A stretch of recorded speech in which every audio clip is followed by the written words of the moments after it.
오늘 이야기를 나눌 술은 산동성 웨이하이 즉 위해 그곳 소속의 문등구라고 하는 지역에서 생산되는 문등학주입니다. 우리 주변의 중화요식업소에서 그리고 중국의 음식물들을 팔고 있는 가게 같은 데서 흔히 볼 수 있는 술이 바로 이 술이고, 또 한편으로 이 술을 마셔본 백주 마니아들도 많을 것이라고 생각합니다. 문등학, 글 문자에 산 오를 등자죠. 문인들이 산에 올랐다. 그리고 공부하다, 배우다 이런 얘기인데, 그러니까 문등은 지명입니다. 지명 뒤에 배울 학자가 붙은 술이름, 아마 이거밖에 없을 것 같아요. 어떻게 여기에 이런 학자가 붙었느냐, 저도 처음에 이게 대단히 궁금했습니다. 우선 요 문등이란 지역이 어디 쪽이냐 하면은 산동 반도가 날카롭게 황해바다로 뻗어나오죠.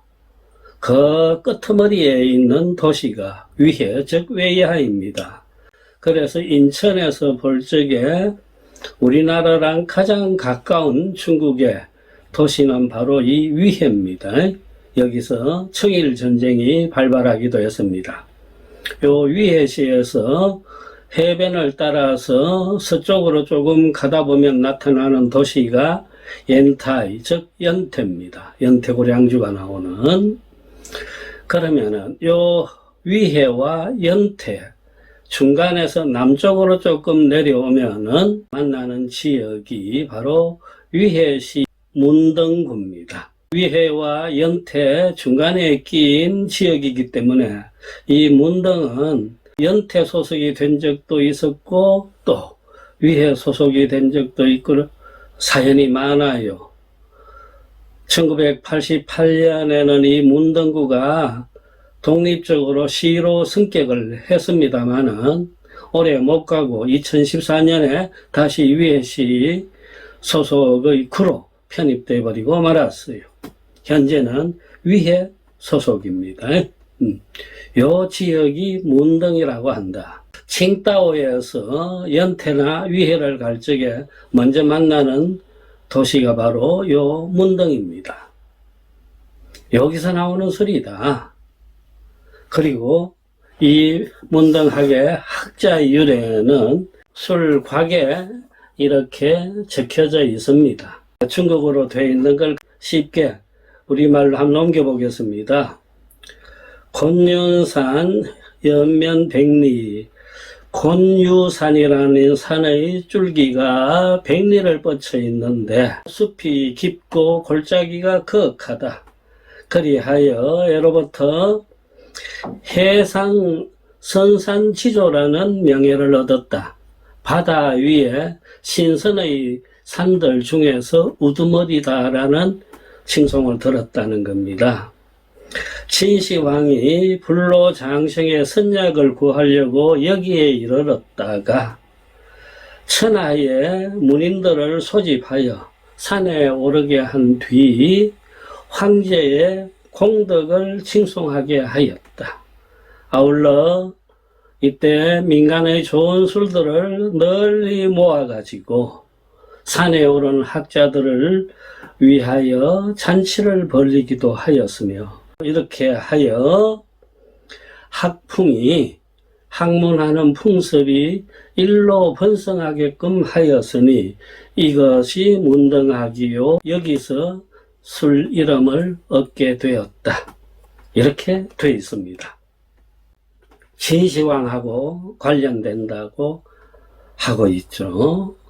앞에 제가 고순주 때 진시황이 제위 27년 동안 5번에 걸쳐 자기가 통일한 천하를 직접 눈으로 살피면서 황제의 위엄을 드높이고자 했다라는 말씀을 드렸는데 그 이야기와 이 문등학주가 또 연관이 되고 있습니다.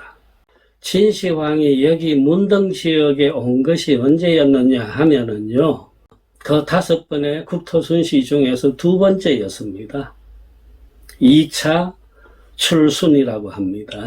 그게 바로 기원전 219년이었습니다. 지금부터 2000년 훨씬 전의 일이었죠. 알다시피 진시황은 그 전에 육국을 멸해갖고 천하를 통일합니다. 황제에 오른 진시황은 자기가 정벌한 그 육국의 국토부터 먼저 살펴보고자 동쪽 순행을 2차에 감행하는 겁니다. 하여 함양, 수도인 함양을 떠나가지고 지금의 낙양을 거쳐서 태산, 산동반도에 이릅니다. 태산에 이르러서 하늘에 제사를 지내고 연태지방으로 이동해가지고 여기 문등까지 왔던 것입니다. 이후 그는 칭다오를 거쳐서 내려갑니다. 거기에 낭야대라는 항구 마을이 있는데 거기서 술사 서복을 만나가지고 불로장생약을 구해오라고 배를 띄워보낸 장소가 바로 그 낭야대고 낭야대 술이라는 백주도 있습니다. 이 문등에 이르렀을 적에 황제는 방금 여기 소개됐듯이 곤유산이라는 산이 있습니다. 930m 정도밖에 되니 크게 높은 산은 아니에요. 그런데 폭포도 있고 거울물도 깊이 흐르고 하는 경치가 아주 좋은 산이라서 도교의 성지이기도 합니다. 이 산에 마음에 들었든지 또 신령함을 느꼈든지 근처 천하의 문인들을 다 일로 오라고 명령을 합니다. 그리하여 모여든 유생들을 산에 오르게 한 뒤에 글을 짓게 합니다. 강제 장문이었죠. 글 주제는 뻔합니다.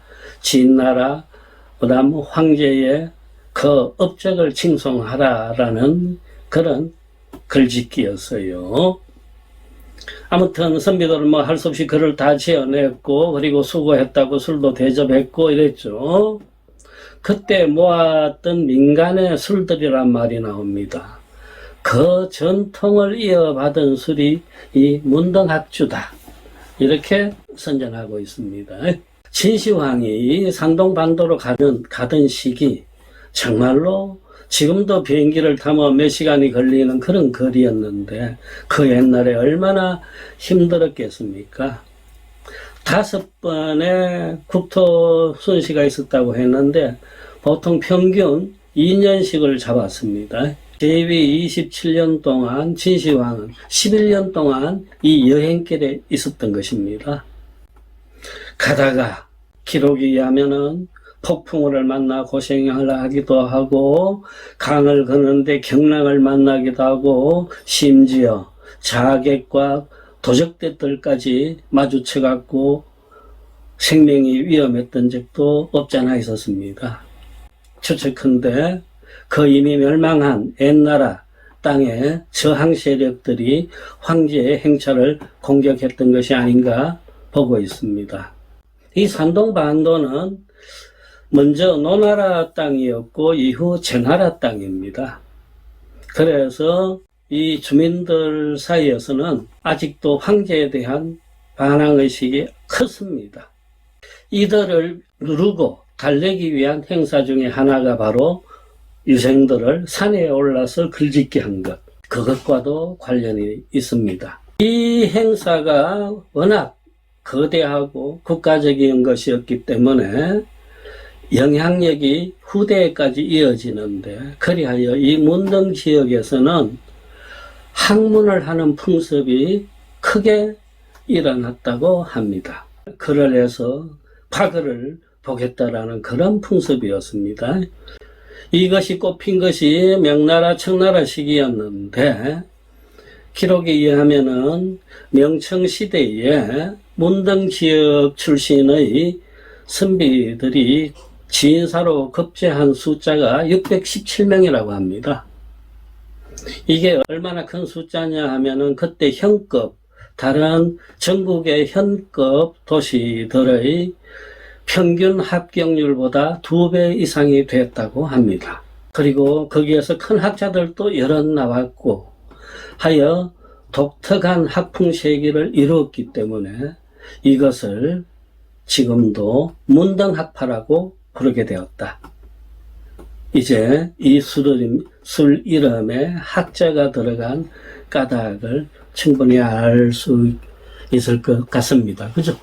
이때 선비들이 올랐던 산이 곤유산이라고 그랬죠. 앞에 짧은 영상에 보여지는 그 풍경이 바로 곤유산입니다. 지금도 이 산에는 도교 사원들이 여럿 있고 해마다 많은 관광객들이 찾아오고 합니다. 우리나라 사람들이 위해, 영태 이런 곳을 많이 찾아가는데 이 곤유산을 굳이 찾아가는 분들도 적지 않다는 이야기를 들었습니다. 제가 처음 이곳을 찾아갔을 적에는 워낙 날씨가 안 좋고 제가 감기가 심해가지고 그 빗줄기 속에 택시를 타고 회사에는 겨우 이르렀어요. 완전히 교외에 그 드넓은 평지에 산업단지 같은 것이 바둑판처럼 이렇게 꾸며져 있어요. 그 중에 하나가 이양주업이라는 문등학 술을 만드는 술회사였어요. 이양주업이라고 합니다. 그래서 이 술회사에서는 크게 두 개의 브랜드, 문등학과 이양 두 개가 나오고 있습니다.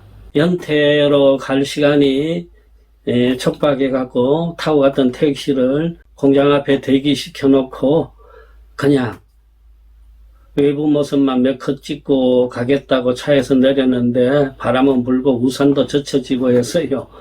그랬더니 경비실에서 직원들이 나와가지고 무슨 일이냐 그러길래 제가 사진만 몇 컷 찍고 가겠다 라고 했더니 그냥 가면 안 되지 않느냐, 우리가 안에다가 연락을 취하겠다, 둘러보고 가라, 이렇게 친절을 표하는데도 불구하고 열차 시간이 얼마 남지 않았길래 그냥 떠나왔던 기억이 선합니다. 한번 술을 맛볼까요? 보통 일반적으로 우리가 요식업소에서 만나는 문등학주는 이렇게 약간 납작한 동그란 그런 술병입니다. 근데 지금 여기에는 곽이 육각형의 곽에 들은 것도 폼이 좀 나듯이 프리미엄급이 되겠습니다. 위를 뜯으려고 하지 마시고 이런 경우 옆을 어디를 벌리면 됩니다. 이렇게 떨어집니다. 안에 술병이 이렇게 되어 있어요. 보통 중국의 고급 술들에 보면은 이렇게 술병 안에 초각물들이 들어있곤 그러죠. 여기도 지금 용 한 마리가 술 속에서 꿈틀거리고 있습니다.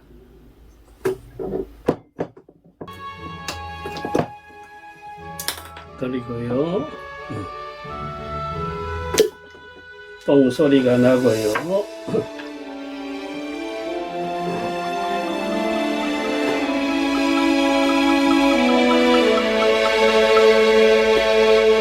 소리가 들리는지 모르겠습니다. 술방울이 떨어지는 명랑한 소리.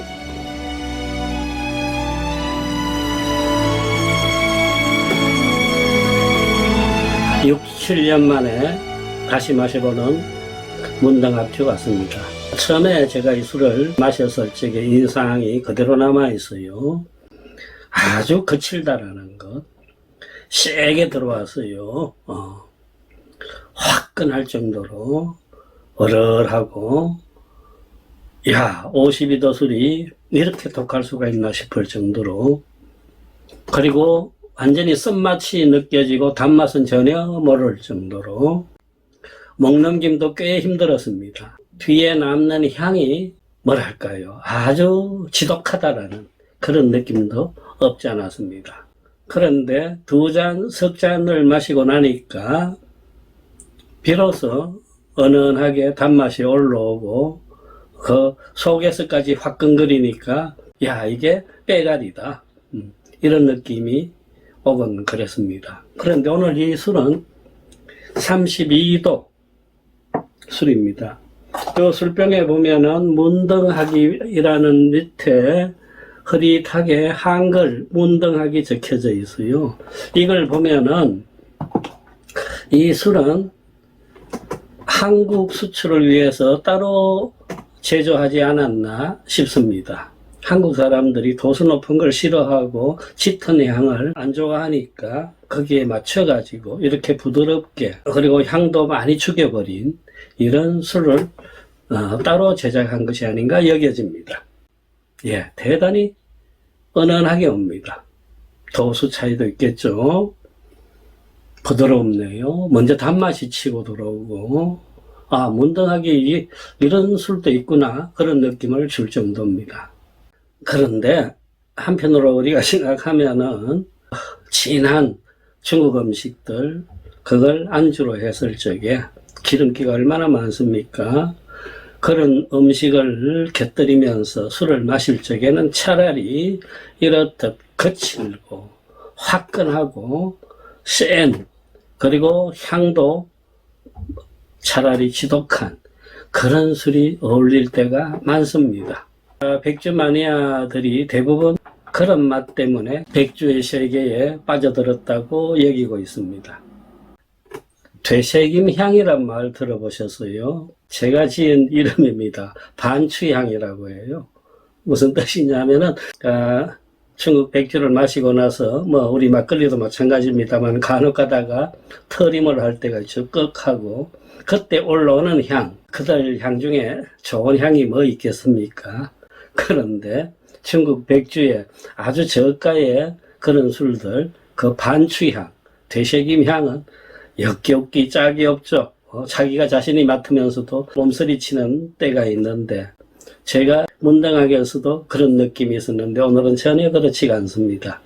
이렇듯 자동차도 그렇듯이 가격 차이만큼 술맛과 향이 달라질 수가 있다 이겁니다. 현재 38도 500ml 삼성 이 문등학이 별 표시가 되어 있는 게 있습니다.